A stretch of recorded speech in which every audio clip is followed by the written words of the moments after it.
Memotong kain kapan? Pertama diukur dengan kepanjangan mayit. Setelah itu kita ukur kain sebanyak 3 lapis untuk lapisan luar. Kemudian kita potong satu persatu.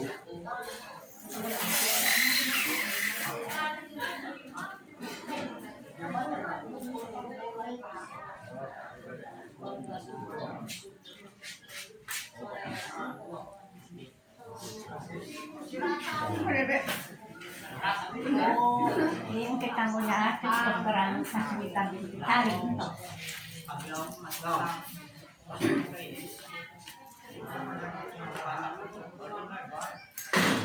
Hey hoy. Icung loh.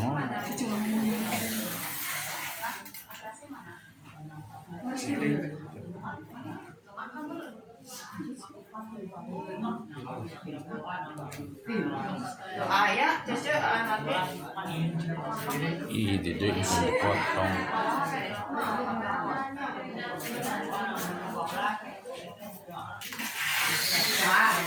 Beberkan hiji-hiji.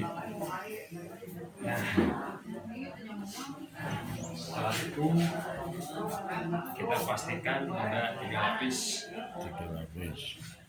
1, 2, 3. 1. Untuk langkah berikutnya Kain jarit samping Samping jenazah. samping jenazah kita Samping jenazah. hanya sebatas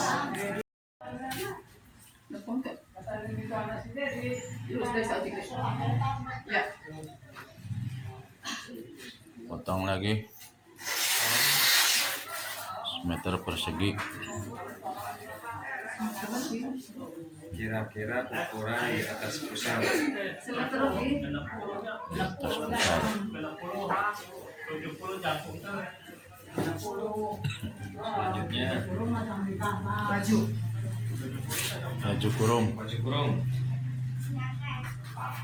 Baju kurung untuk jenazah.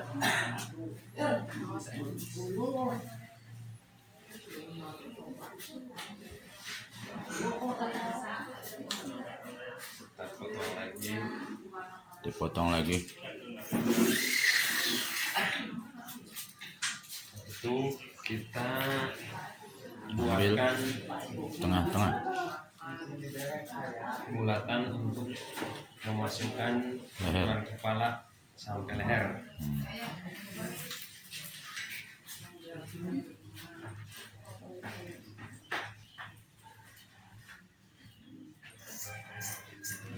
Kita ambil persegi 3, kemudian gunting tengahnya untuk bagian depan.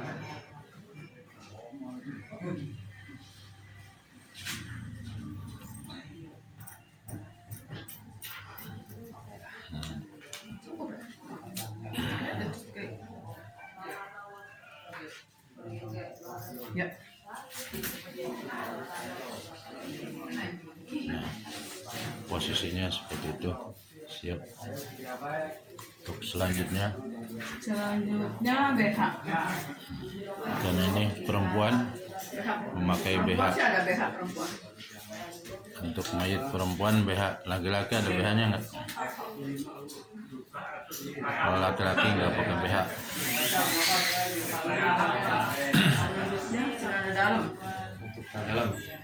Untuk celana dalam Dengan ukuran yang sama. Ukurannya sama. Potong tali tengah dulu. Waalaikumsalam. Saya buatkan untuk tali tengah. Tali tengah. Ya.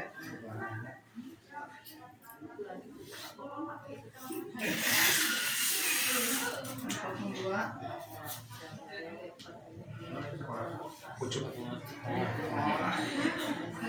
pucuk ke tengah. Pucuk. Untuk ujung kepala dan kaki Kaki. 2. Sekarang tali Untuk tengah cangkeng. Tali cangkeng. pinggang.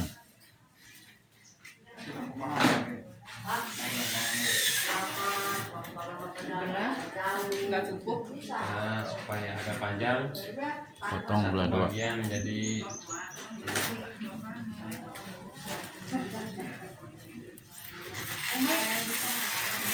Ya.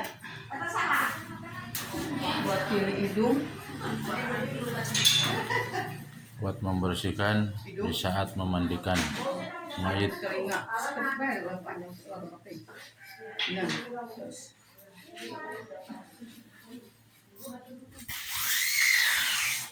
Potong-potong jadi 7. Potong-potong jadi 7 bagian.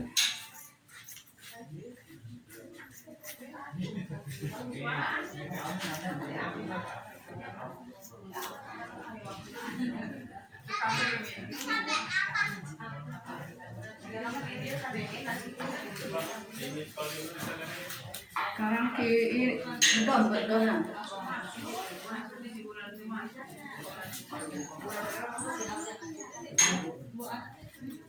kain untuk membersihkan kotoran.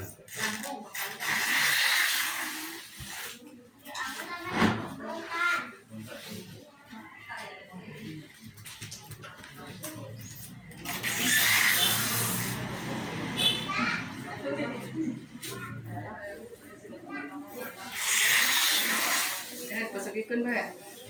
Biar persegi. Persegi, potong lagi. Tapi biar persegi ini jangan. Ya, Persegi buat kudung. buat kerudung mayit. Ini deh.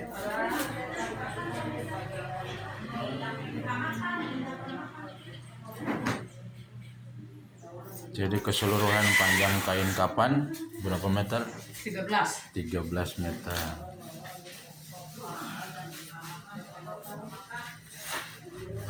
Kain untuk membantu membersihkan kotoran bagian kemaluan depan dan belakang, kurang lebih 3 helai untuk dipotong kecil-kecil.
Kain yang digunakan untuk proses memandikan jenazah. Jadi tidak pakai tangan kosong, tapi ada penghalang pakai kain. Jadi biar kotorannya cepat bersih.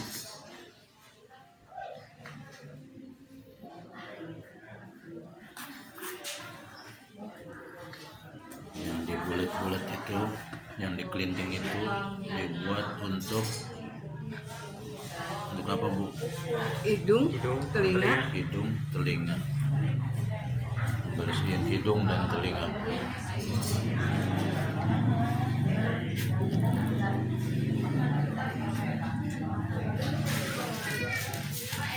Sekarang proses menyiapkan kain untuk jenazah. Langkah pertama tambahkan dulu rasa untuk pembuatan. Tikarnya dihamparkan pertama. Selesai, siapkan tali terlebih dahulu, atas, bawah, tengah, bagian dada. Untuk selanjutnya, Untuk lapisan pertama, kain lapis yang pertama posisi ada di tengah, samping kanan. kemudian Lapisan yang kedua, lapis yang kedua di samping kiri.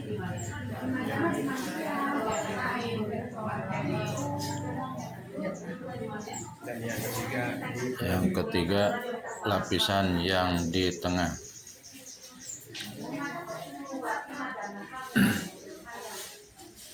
Tiga lapis ini kemudian ditambah dengan lapisan lapis berikutnya kerudung.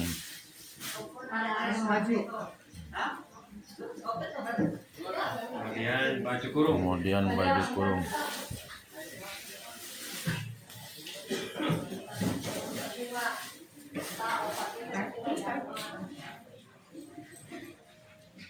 Kurung yang dipaskan dengan lehernya.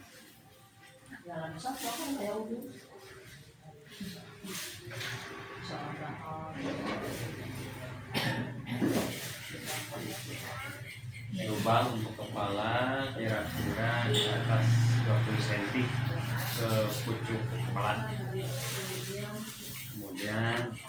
Kemudian ditambah lagi dengan kain. Itu lebihan ya. Nah, udah air lebihan. Itu ibarat kamu bak segala. Samping. Ya. Berarti langsung. Untuk samping.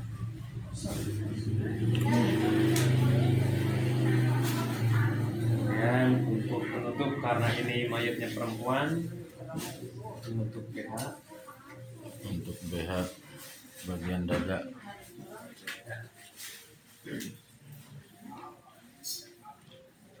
Yang terakhir untuk dalam menutupi areal kemaluan. Nah, itu nanya lu. Anda Selesai menyiapkan kainnya, barulah dikasih kainnya, kasih minyak wangi secukupnya.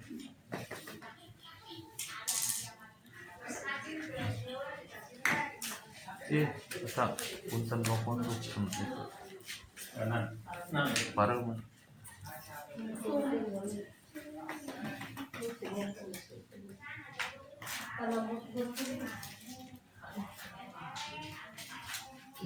Kemudian dikasih bubuk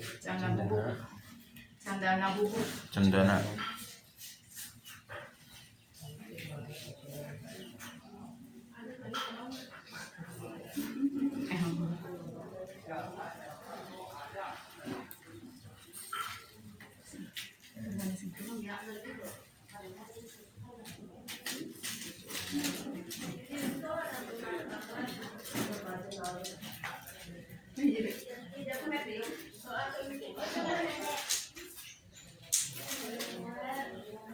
Proses yang terakhir yaitu dirapihkan terlebih dahulu sementara jenazah belum dimandikan. Inilah proses menyiapkan kain kafan untuk jenazah. Demikian giliran Anda dibungkus. Inilah bagian kapas yang diperlukan untuk menutup bagian-bagian yang ada di mayit. Yang pertama, penutup wajah. Penutup wajah secukupnya. Kemudian 2 kain kapas untuk kedua lutut. Kemudian telapak tangan. Kemudian 2 lagi untuk kedua telapak kaki. Dan untuk selebihnya untuk leher dan bagian keliling rambut supaya nanti aurat rambutnya tertutup semua. Selebihnya seperti itu. Dan ini sedikit untuk menutup lubang kemaluan mayit dari arah depan dan juga belakang untuk wanita. Ada 2 atas. Dan untuk yang laki-laki cukup 1 untuk menutup lubang dari kemaluan. Selesai itu kemudian disiapkan kain kafan yang tadi dipotong, dirapihkan, siapkan di atas keranda mayit. Kemudian marilah kita melihat posisi untuk pemandiannya. Inilah posisi untuk pemandian sang jenazah. 2 bak ini Dibutuhkan 2 bak. Siapkan Untuk air sabun yang manfaatnya untuk digunakan membersihkan kemaluan depan dan belakang mayit. Kemudian 2 tong yang besar ini untuk membilas mayit setelah diberikan sabun ke seluruh badannya sampai sujudnya. Kemudian untuk selanjutnya dibantu dengan para jamaah takziah membersihkan mayit secara bersih dan juga wangi. Nanti untuk berikutnya dibantu oleh rekan-rekan yang lain jemaah takziah untuk membersihkan mayit, dimandikan dengan cara tohir mutohir suci, dan yang paling akhir adalah untuk disucikan dengan niat mandi besarnya mayit dengan niat nawaitul ghusla adaan an hadhil mayyitati fardhulillahi ta'ala. Setelah itu selesai, kita menggunakan mewudukan, yaitu nawaitul doa adaan an hadhil mayyitati sunnatulillahi ta'ala. Kemudian kita bilas semua. Setelah diwudukan, kita bilas semua supaya air tohir mutohir mengenai seluruh anggota badan mayit dengan niat nawaitul ghusla adaan an hadal mayiti untuk laki-laki, untuk perempuan an hadhil mayitati fardhulillahi ta'ala. Kita bilas semua seluruh badan mayit. Setelah itu selesai, kita tutup dengan kain jarit supaya agak kering, kemudian diangkat ke tempat pembungkusan kain kafan. Kurang lebih seperti itu. Itulah yang dijelaskan oleh petugas yang menangani kematian. Maka proses-proses dari awal sampai akhir tinggal proses menyolati jenazah, dan sholat jenazah ini akan diterangkan di dalam prosesi menyolati jenazah bagi mayit perempuan dan bagi mayit yang laki-laki. Prosesnya tentu ada proses yang berbeda, maka ini akan dijelaskan oleh petugasnya langsung. Untuk kesunahan posisi kepala mayit ketika mayitnya itu perempuan, itu diposisikan kepalanya sebelah kanan imam, atau kalau di Indonesia adalah kepalanya berada di sebelah utara. Nah, kemudian untuk posisi imam untuk menyolatkan ada di posisi, mohon maaf, pinggangnya mayit, berarti sebelah sini, perkiraan sebelah sini. Nah itu untuk nanti memposisikan mayit ketika akan disolatkan. Kemudian untuk mayit yang laki-laki, dalam kitab Sarahnya Mujairimi itu ada ulama yang menjelaskan ketika memposisikan mayit laki-laki itu kepala mayit berada di sebelah kirinya imam, atau kalau di Indonesia itu kepala berada di bagian selatan. Nah, kemudian untuk posisi imam nanti persis berada di dekatnya kepala mayit, kira-kira seperti ini. Nah, untuk masalah syarat dan keabsahan sholat jenazah itu adalah yang pertama, seperti halnya orang-orang mensolatkan biasa, ibadah biasa, harus memiliki wudhu, menggunakan pakaian yang bersih dan juga suci, dan juga yang paling utama adalah orangnya muslim. Nah, untuk rukun sholat jenazah itu ada 4 takbiran. Yang pertama, takbir untuk niat sholat jenazah. Untuk pertama, mayit laki-laki, usolli ala hadal mayyiti arba'at takbiratin imaman atau makmuman lillahi ta'ala. Untuk mayitnya yang perempuan, usolli ala hadhil mayyitati arba'at takbiratin fardhu kifayatin imaman lillahi ta'ala. Setelah itu membaca Al-Fatihah, Bismillahirrahmanirrahim sampai selesai waladhdallin. Kemudian takbir lagi, Allahu Akbar. Takbir yang kedua membaca Allahumma sholli ala sayyidina Muhammad wa ala ali sayyidina Muhammad kama shallaita ala sayyidina Ibrahim wa ala ali sayyidina Ibrahim wa barik ala sayyidina Muhammad wa ala ali sayyidina Muhammad kama barakta ala sayyidina Ibrahim wa ala ali sayyidina Ibrahim fil alamin innaka Hamidum Majid. Kemudian takbir yang ketiga, Allahu Akbar, membaca untuk yang laki-laki Allahumma gfir lahu warhamhu wa'afihi wa'fu anhu. Kemudian untuk mayitnya perempuan kita gantikan domirnya, Allahumma gfir laha warhamha wa'afiha wa'fu anha. Untuk kemudian takbir yang keempat, Allahu Akbar, Allahumma la tahrimna ajrahu wa la taftinna ba'dahu waghfir lana walahu. Kemudian untuk mayit yang perempuan kita ganti domirnya, Allahumma gfir laha warhamha wa'afiha wa'fu anha. Kemudian salam, Assalamualaikum warahmatullahi wabarakatuh. Selesai. Itu kurang lebih tutorial tata cara untuk mensolatkan mayit dan juga memposisikan kepala mayit antara laki-laki dan perempuan. Demikianlah penjelasan dari Bapak Lebih. Semoga bermanfaat untuk kita sekalian, dan yang mau mencoba untuk disolatkan segera mendaftar ke Pak Lebih. Air yang digunakan untuk memandikan mayit tergantung kebiasaan dari tempatnya masing-masing. Yang biasa kalau di sini 3 tong yang untuk mensucikan, memandikan, biasa dikasih air kembang,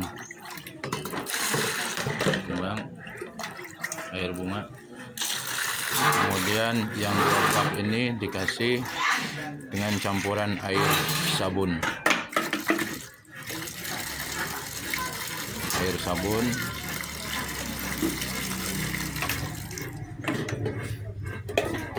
Dan posisi ranjang yang digunakan untuk memandikan mayit. Nah, posisinya seperti ini.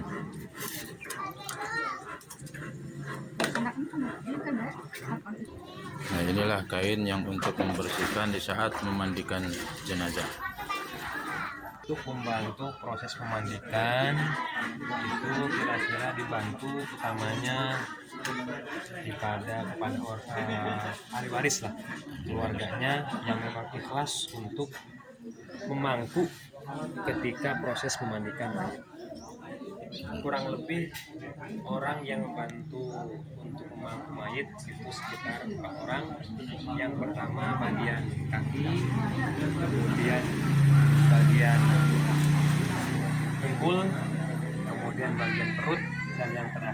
bagian kepala.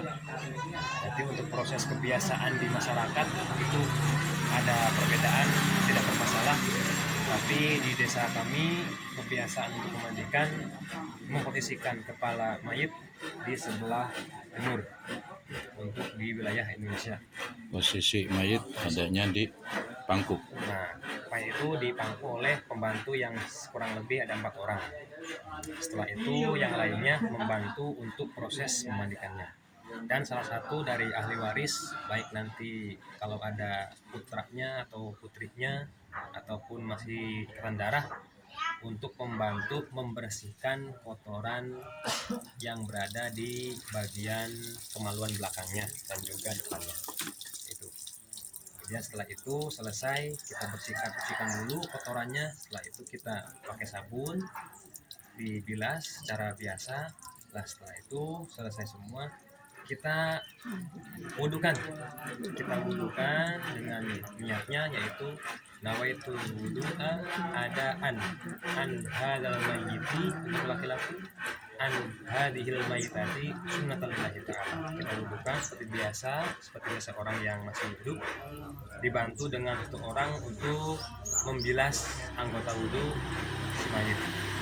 Pas selesai kita bilas semua si mayit. Nah, dengan niat nawaitu husla ada an hadal mayyiti, untuk laki-laki mayitnya, an hadhil mayyitati fardulillahi ta'ala. Semua dibilas supaya air yang tohir mutohir membasuh seluruh anggota badan si mayit. Ketika si mayit ada yang memegang yang bukan muhrim, apa mayit itu batal lagi apa tidak wudhunya? Nah, kalau untuk masalah pertemuan dua kulit antara laki-laki dan perempuan itu berlaku bagi orang yang masih hidup. Tapi untuk orang yang sudah meninggal, ketika mayitnya perempuan kok disentuh oleh kulitnya laki-laki yang bukan mahramnya, itu yang batal adalah orang yang hidupnya. Tapi si mayit tidak batal. Jadi tidak perlu Jadi tidak diwudhukan perlu lagi kita wudukan kembali si mayitnya. si mayitnya.